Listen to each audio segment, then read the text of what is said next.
ওয়াকিয়ায়ে কারবালা ইতিহাসের যন্ত্রণাদায়ক একটি ঘটনা, যেটি শুধুমাত্র দুজন ব্যক্তির লড়াই ছিল না, ছিল দুটি মতাদর্শের লড়াই। ইমামে হুসাইন রাদিয়াল্লাহু তাআলা আনহু চাইলেই সেদিন ইয়াজিদের হাতে বায়াত গ্রহণ করে নিজের জান বাঁচিয়ে নিতে পারতেন, কিন্তু তিনি সেটি করেননি শুধুমাত্র সত্যের পতাকাকে কিয়ামত পর্যন্ত বুলন্দ রাখার জন্য। কারবালার উত্তপ্ত মরুভূমিতে ইমামে হুসাইন ছিলেন শান্তি এবং ধৈর্যের এক মূর্ত পথিক, আর ইয়াজিদ ছিল ফিতনা, ফাসাদ, জুলুমের এক পতাকাবাহী ব্যক্তি। ইমামে হুসাইন রাদিয়াল্লাহু তাআলা আনহু জীবনে 25 বার হজ আদায় করেছেন। সামর্থ্য থাকা সত্ত্বেও তিনি পায়ে হেঁটে হজ আদায় করেছিলেন। অপরদিকে ইয়াজিদ জীবনে মাত্র একবার হজ আদায় করেছিল। সেই হজ যাত্রায় তার সাথে কবিদেরকে সাথে নিয়েছিল, নর্তকী নিয়েছিল, নেশা জাতীয় দ্রব্যের সাথে সে ফুর্তি করতে গিয়েছিল।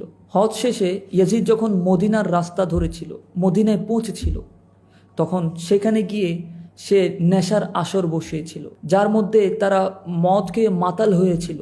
নর্তকীরা নাচ গান করছিল, কবিরা কবিতা আবৃত্তি করছিল সেই ইয়াজিদকে খুশি করার লক্ষ্যে।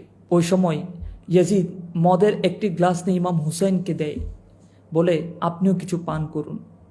ইমামে হুসাইন রাদিয়াল্লাহু তাআলা আনহু তিনি তো এমন ব্যক্তি ছিলেন, তিনি মদ পান করা তো দূরের কথা, বরঞ্চ মদের গন্ধটুকু পর্যন্ত কখনো সহ্য করেননি।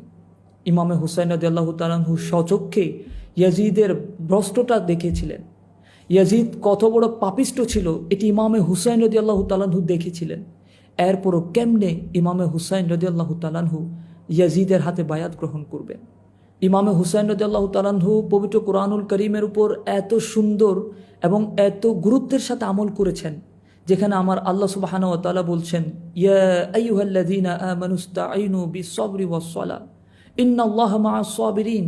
হে ঈমানদারগণ, তোমরা নামাজ এবং ধৈর্যের মাধ্যমে আল্লাহর কাছে সাহায্য প্রার্থনা করো, নিশ্চয়ই আল্লাহ ধৈর্যশীলদের সাথে আছেন।